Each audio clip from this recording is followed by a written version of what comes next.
Bienvenidos a toda la comunidad aeronáutica de habla hispana. Hoy estamos aquí para hablar de un libro. Su título, Sol y Moscas. En el argot aeronáutico, Sol y Moscas es el cielo despejado, viento prácticamente calma y mucha luz. Luz es la que arroja el autor sobre parte de nuestra historia. Una historia a veces mal contada y otras veces enterrada bajo toneladas de intereses. Manuel Parrilla, su autor, es escritor, es emprendedor y sobre todo es aviador. Manuel, bienvenido. ¿Cómo estás? Nada, muy bien, muchas gracias. Estamos encantados de poder presentar este libro tan especial. Y para no perder tiempo, la primera pregunta es obligada. ¿Qué te impulsa a escribir este libro? Bueno, primero de nada, muchas gracias por traerme aquí a Aviación Digital. Es un honor y bueno, estar aquí delante de esta magnífica audiencia que seguro que escucha el programa, muy relacionados además con la aviación. En principio, yo tengo interés por el tema desde hace mucho tiempo, pero es un tema que me causa mucho respeto, ¿no? El tratar el tema de nuestros aviadores es un tema complejo y sobre todo hacerlo novelado, incluyendo todos los hechos con el máximo rigor posible. Entonces, bueno, yo estaba trabajando en otros relatos, en algún relato corto y en una novela, y cuando apareció la crisis sanitaria, pues ya llevaba un año documentando y dije, este es el momento ideal. Y bueno, lo que me lleva a escribir el libro es que en todos mis viajes por Europa y sobre todo cuando vas al Reino Unido, ellos tienen muchísima literatura sobre sus pilotos y además lo tratan con mucho orgullo, ¿no? Y luego también el cine, ¿no? Que el cine americano, que es una potencia, pues también ha tratado con mucho orgullo y sin ningún complejo todos los temas de su aviación. Entonces yo creo que tenemos una deuda con nuestros aviadores, hay motivos por los cuales estos temas no se han tratado en profundidad, hay muchos autores, historiadores que sí que han documentado todo, pero faltaba un relato para el gran público. Entonces, eso es lo que yo he decidido hacer, ¿no? Acercar la historia a la gente y que se pueda conocer la historia en sí sin más valoraciones y sin más sesgos, ¿no? De una forma objetiva, ¿no? Relatando lo que es la historia. Eso es lo que he intentado con el libro. No sé si lo he conseguido bien, pero es lo que intento transmitir y sobre todo hacer un homenaje a nuestros aviadores y hacerlo desde el máximo respeto que ellos me representan, ¿no? Pues vayamos navegando un poco por el libro. En uno de tus capítulos narras la terrible decisión que tienen que tomar algunos hombres en cuanto tienen conocimiento de la sublevación, el 18 de julio. Es una decisión que marcará el resto de sus vidas, pero sobre todo es una decisión que les enfrentará. Entonces la pregunta era, ¿cómo crees que se enfrentaron? ¿Como enemigos o como combatientes? Vale, bueno, es una, es una cuestión que aparece a lo largo de la historia siempre que hay una guerra civil, pues podríamos llamarle la maldición de la guerra civil, ¿no? Que lo primero que tienes que hacer es saber dónde quieres estar o dónde tienes que estar y si puedes tomar esa decisión, porque es una decisión difícil que te puede acarrear consecuencias, bueno, las más graves, que te fusilen, ¿no? Hay una película muy interesante, y supongo que la gente la conoce, que es Operación Valquiria, donde digamos, en el culmen del nazismo pues se intenta derrocar a Hitler y bueno, hacer un magnicidio, ¿no? Y eso pues trae unas consecuencias muy serias para los participantes que deciden tomar parte en esa solución, ¿no? En España, bueno, pues nos encontramos con gente que tiene muy claro desde el principio pues dónde está su sitio e intenta llegar a él o ya está, y hay otra gente, bueno, pues que no lo tiene claro, no sabe lo que... Al final son amigos que se han encontrado en circunstancias diferentes, que han tenido que tomar un riesgo, mayor o menor, pero que siguen siendo amigos en realidad. Y de hecho eso se deja caer en el libro, ¿no? No son todos los casos, hay un enfrentamiento como combatientes, pero en mi opinión es una de las peores cosas de una guerra civil, que te tienes que enfrentar con hermanos y con conocidos y bueno, pues nadie quiere eso, ¿no? Ya. Narras también la historia de nuestros pilotos que fueron a Rusia. Fueron con una idea preconcebida, fueron con un ideal y no se encontraron precisamente lo que esperaban, ¿verdad? Sí, bueno, en el caso del exilio ruso tenemos que diferenciar entre varios grupos, ¿no? No todos los pilotos españoles se exiliaron en Rusia, algunos como Lacalle, por ejemplo, pues se fueron a Sudamérica, otros se quedaron en Francia, pero bueno, los que se fueron a Rusia se encontraron allí un panorama bastante complicado. Primero se tenían que adaptar al nuevo país, empezaron a trabajar o a estudiar, eran muy jóvenes todos, y cuando empezó la guerra, que allí fue en 1941, pues se encuentran con una situación curiosa, y es que son pilotos con mucha experiencia y por no sabemos qué motivo, porque no he podido encontrarlo, el Partido Comunista de España en el exilio, que tenía mucha influencia con el Partido Comunista de la Unión Soviética, no les deja combatir como pilotos, no les dejan alistarse, incluso aunque están nacionalizados, e incluso tienen que hacer huelgas para poder alistarse, aunque sea como zapadores o en operaciones especiales o de infantería o con los partisanos, ¿no? Y así pasan un año o un año y medio hasta que ya por fin les dejan entrar en las VVS. Ese es el primer grupo, pero fueron muy maltratados porque eran pilotos muy expertos que podían haber tenido un muy buen papel, por ejemplo, en la defensa de Moscú, en la que entran ya en la parte final, y no les dejaron. Luego, por otro lado, tenemos el caso de los niños de la guerra, que es un caso más conocido. Jóvenes, por ejemplo, Luis Lavín tenía 12 años cuando se fue en el Sontai hasta Leningrado. 12 años. Y 12 años, claro, nada, no, él no tomó ningún partido, simplemente sus padres tenían un bar, eran de la UGT y nada, pues les mandaron para allá 2 o 3 meses y allí se quedó toda la vida. O sea, esa fue la historia, ¿no? Entonces, ellos intentan hacerse pilotos, consiguen hacerse pilotos civiles en Kiev y luego cuando empieza la guerra, pues también se intentan alistar en la escuela militar. Les recibe el Partido Comunista de España en el exilio en Moscú y les intentan quitar la idea, no seáis pilotos, es mejor que seáis maestros o ingenieros o que si queréis combatir, pues ya buscaremos un sitio. Y les cuesta mucho hacerse pilotos también. Y luego, bueno, pues la guerra, la verdad es que es una experiencia dura para gente tan joven, ¿no? Tenemos que pensar que Luis Lavín tenía 15 años cuando se empieza a hacer piloto, ¿no? En un escenario tan complicado y siempre de punto, teniendo muy poca experiencia, pues, prácticamente la gente con ese perfil era carne de cañón, ¿no? Luego nos encontramos con la posguerra, tanto a nivel, estoy hablando de posguerra, Segunda Guerra Mundial, ¿no?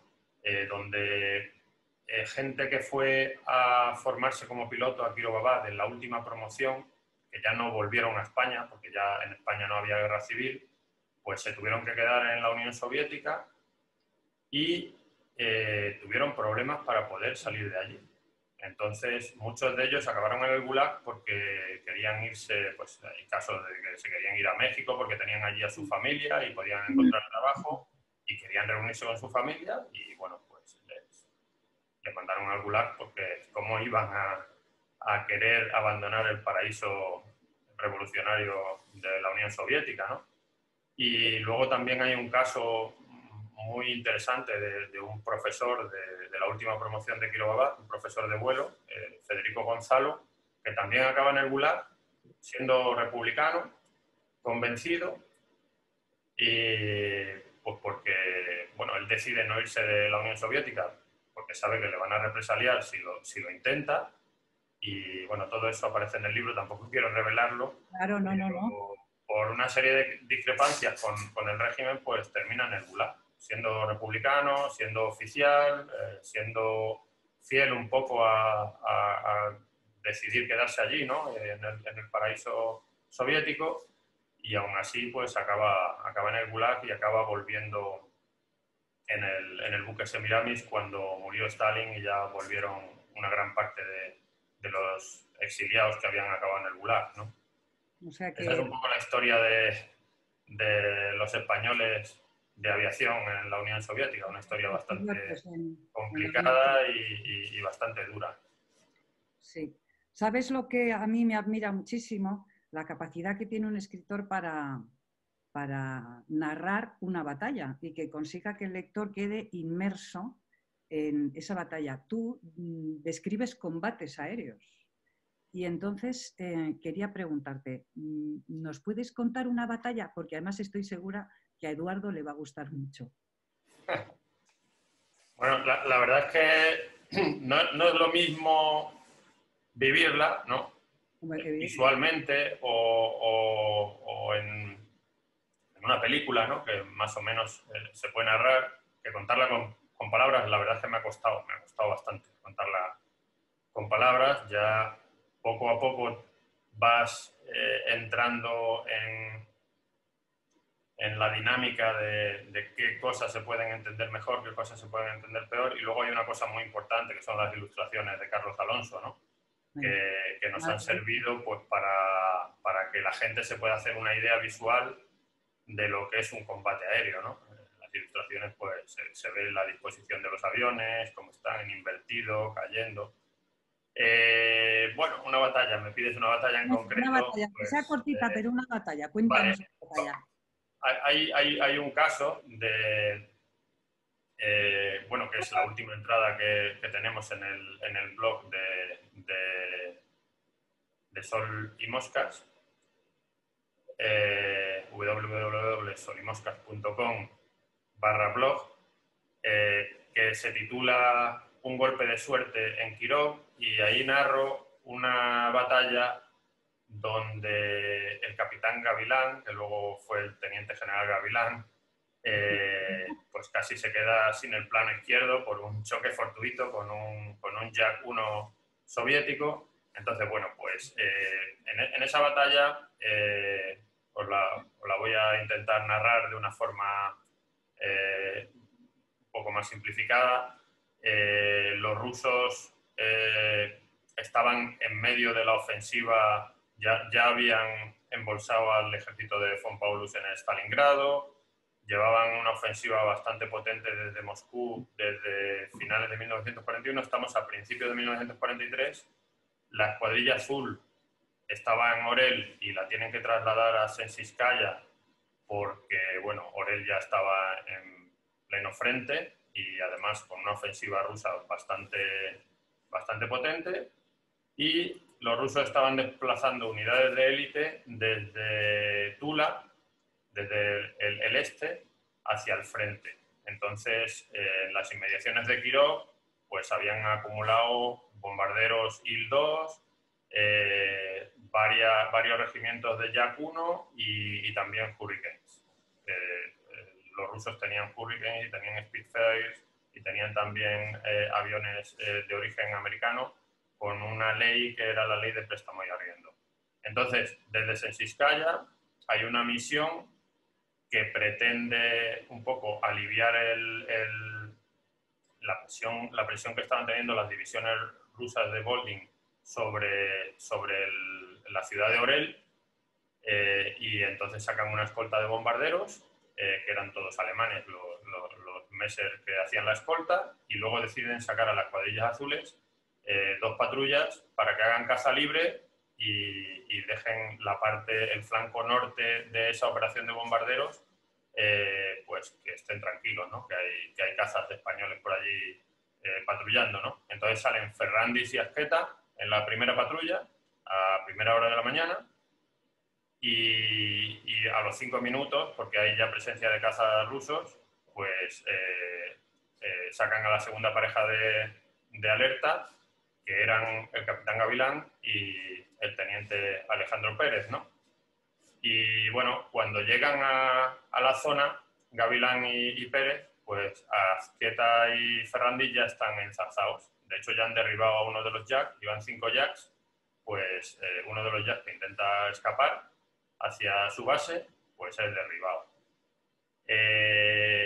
Ahí se encuentran la pelota de cazas, que se llama, que es que están todos los aviones virando unos contra otros, intentando defenderse, intentando... lo que te encuentras ahí, pues son 5 o 6 aviones que están todos haciendo círculos, evolucionando en círculos, uno detrás de otro. De vez en cuando se ve una ráfaga de trazadoras, porque el que consigue posición de disparo está disparando. Y entonces lo que se encuentra Gavilán es un grupo de 6 cazas, de los cuales hay 2 Jack más altos, de color blanco, con la estrella roja, que se están defendiendo de Azqueta y de Ferrandis. Y los otros 2 que están más abajo, que están como protegiendo que nadie más se acerque e intentando buscando una posición de disparo desde 3.000 metros hacia arriba. Los otros estaban evolucionando más arriba. No sé si nos hemos perdido ya varias veces o estamos todavía en el combate, ¿no? La cuestión es que Gavilán y Pérez se encuentran esta pelota de caza viniendo desde el sur ellos y nada, entran a saco. El piloto que se cruza con Gavilán casi se chocan porque estaba pendiente de los otros aviones y el cruce es muy agresivo. De hecho, Gavilán cuenta que tiene que inclinar el avión 90 grados para evitar el choque en ese momento. Entran en un combate evolucionante 4 contra 4, casi se separan, vigilando siempre a los otros aviones, pero manteniendo el viraje contra el avión que cada uno ha elegido para combatir, ¿no? Hasta que, bueno, en el momento en el que Gavilán está con ventaja ya, porque ha conseguido ventaja a base de maniobra, a base de gestionar bien la energía del avión, a base de buscar virajes interiores para conseguir una posición ventajosa. El otro piloto era un sargento del regimiento de Jack, pues se da cuenta de que el cañón Oerlikon de 20 milímetros no le funciona. Entonces, pues ya un combate tan agresivo que había que resolver pronto y no tiene cañón, solamente tienen las ametralladoras. El problema que tienen las ametralladoras es que tienes que acercarte más para poder conseguir un disparo eficiente. Y no lo duda, se acerca, se acerca, se acerca, hasta con una velocidad de acercamiento muy fuerte. El Jack estaba perdiendo energía porque se estaba defendiendo a la desesperada, cargando muchos Gs y bueno, lanza 2 ráfagas de ametralladora y cuando va a lanzar la tercera se da cuenta de que se come al Jack. Se lo está comiendo, se va a chocar contra el Jack y entonces mete un viraje muy fuerte a la izquierda para intentar evitarlo, pero no lo consigue evitar y con el plano izquierdo se choca contra la cola del Jack. Se la corta limpiamente. El Jack es un avión muy ligero, muy endeble, está construido con madera enteramente. Entonces, claro, al cortarle la cola, pues el avión pues cae en picado, en barrena, y el piloto ni siquiera se puede lanzar. Y el problema se lo encuentra el capitán Gavilán, ¿no? Que tiene que volar un avión que casi no vuela. De hecho, le pega un hachazo, casi entra en barrena, consigue sacarlo a base de meter pie, porque no tiene mando con el plano izquierdo, con el alerón, que lo tiene dañado. Y lo primero que piensa es en estabilizar el avión y lanzarse. Pero luego ya cae en que está en territorio soviético, que en esa zona donde están combatiendo, que era el saliente de Kiev que hemos hablado antes, pues ahí hay rusos y lo van a coger prisioneros. Nadie quiere que lo cojan prisionero porque luego pasa lo que pasa, que acaban 12 años en el Gulag, ¿no? Entonces, bueno, pues consigue controlar el avión, sabe que hay un río que es el que marca la línea de frente en dirección hacia Sensiskaya, intenta llegar al río, consigue llegar al río, dice, bueno, pues ya voy a meter el avión aquí en un sembrado, pero además con un esfuerzo descomunal, el brazo ya no le aguanta y se ayuda con la pierna izquierda para poder tener la palanca totalmente a la derecha, a la vez que tenía que estar con el pie derecho a tope en los pedales. Eso cualquier piloto entiende lo que es. Ahora con el fly-by-wire que tenemos en los aviones y el piloto automático, pero era un esfuerzo descomunal. Y cuando consigue pasar el río, dice, bueno, ya me quedan 20 kilómetros para llegar a Sensiskaya, voy a intentarlo, me va a costar, pero voy a intentarlo. Y al final consigue aterrizar el avión sin flaps, porque no le funcionaban, con Hombre, el no mando que tenía tenía, nada. tampoco quiere reducir mucho la velocidad, porque tiene miedo de que el avión le entre en pérdida. Evidentemente no estaba con todas las condiciones aerodinámicas. Y bueno, cuando llega, aterriza, el avión se come más de 1 kilómetro de pista para parar, y cuando se baja del avión y ve lo que le queda del plano izquierdo, dice, realmente el Messer vuela bien. Bueno, Esa es un poco la batalla. No sé si ha sido muy complejo, pero más o menos así. Hay muchas escenas dentro del libro sí. que se mezclan con otro tipo de relatos, de espionaje, de la vida normal, del piloto, de lo que siente, y no todos son batallas, porque si no sería muy complejo el libro. Sí, pues hablando de eso, precisamente, de que no todos son batallas, me vas a permitir que te lea 2 frases de tu libro. Dice, pero si es una niña, exclamó Larío sorprendido. Dice, la niña ha derribado a 5 alemanes. Chukov guiñó un ojo a Larío, que seguía ensimismado, mirando el Yak 1 con un lirio blanco pintado en el morro. ¿Nos puedes hablar del lirio blanco, por favor? Bueno, esa parte del libro estamos hablando ¿Cuál es de la Lidia unidad? Lippiac. Lidia Lippiac es la mayor as de la caza de toda la historia, con 14 derribos confirmados. Eh, ella participó, bueno, la historia de Lidia es apasionante, yo recomiendo que se profundice en ella. Y bueno, yo he aprovechado que uno de los pilotos españoles, Juan Lario, más o menos en su trayectoria, porque Juan Lario participa en la defensa de Moscú, pero previamente lo envían con una unidad especial a Sverdlovsk, a los Urales, para preparar una operación que ellos llamaron de guerrilla aérea con aviones alemanes capturados o aviones alemanes que tenían en Rusia previos a la guerra, ¿no? Tenían Messer, tenían algún Dornier 215 y bueno, deciden volarlos porque quieren utilizarlos para engañar a los alemanes, ¿no? Luego eso les sale muy mal. Entonces, a partir de ahí, ya Lario lo destinan a Stalingrado.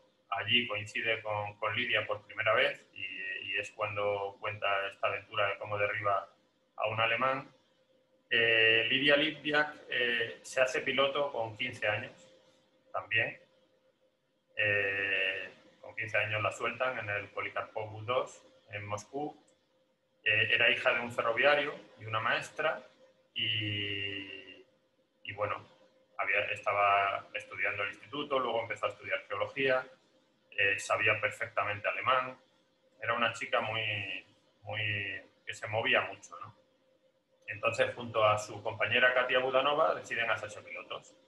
Y con la suerte de que Marina Raskova, que es una de las aviadoras legendarias de la Unión Soviética, que había batido el récord de distancia sin paradas, pues Stalin decide crear un escuadrón exclusivamente de mujeres, que son las famosas brujas de Raskova, que volaban el Polikarpov, volaban también algún bombardero, pero estaban fuera del frente. Entonces hay un momento en el que se piden voluntarios para acudir al frente de Stalingrado, al regimiento 437 de Koznikov, y hay 4 de ellas del regimiento de Raskova que deciden alistarse, y entre ellas pues está Lidia, que en esas operaciones consigue 5 derribos, ya es un as, ¿no? En ese momento es cuando tiene el encuentro con este alemán y consigue derribarlo con la casualidad, ¿no?, de que el alemán cae en territorio soviético y lo llevan a la base, porque él quería conocer quién había sido capaz de derribarlo, ¿no? Y ahí tienen un encuentro y es el encuentro que se cuenta en el libro, ¿no? Ya posterior a la guerra, pues Lidia entra en un regimiento de élite, que eran regimientos de la Guardia Revolucionaria, en el 9º, todos ases consagrados de más de 30 victorias, y ya coinciden en las operaciones de la batalla de Kursk, ¿no? Ahí es donde, cuando acaba Kursk, en unas operaciones al sur de Yarkov, en Stalino, es donde desaparece Lidia. Bueno, hay mucha leyenda sobre su desaparición. Siempre se ha buscado el cuerpo porque había había una orden de Stalin, la 270, que cualquiera que cayera prisionero, tanto en tierra como pilotos, pues había que someterlo a un interrogatorio y había que descartar que hubiera querido desertar, ¿no? Y muchos de ellos o acababan prisioneros o expulsados del ejército o incluso en el Gulag, que ocurrió así, ¿no? Entonces, Lidia tenía mucho miedo de que le ocurriera eso. Y, de hecho, su padre murió en un Gulag. En fin, no voy a revelar más de la vida de Lidia. Lo que sí que hay una leyenda, parece ser que se le vio en un campo de prisioneros, parece ser que terminó casándose, viviendo en Suiza, con 3 hijos, que nunca el KGB consiguió encontrarla y que apareció en un documental en los 90, en un documental de la BBC, donde le hacían una entrevista a una abuelita suiza que decía que había sido piloto de la Fuerza Aérea Soviética y que la habían derribado. Y bueno, contaba un poco.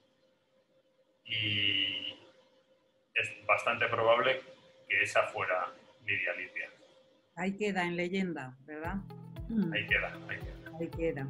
Bueno, pues desde aquí quiero animar a todos a la lectura de este libro y sobre todo a que profundicéis en la historia que hay detrás de cada capítulo, que es sorprendente. Es parte de la historia aeronáutica española y, por tanto, parte de España. Y por eso, Manuel, te damos las gracias y te deseamos muchísima suerte.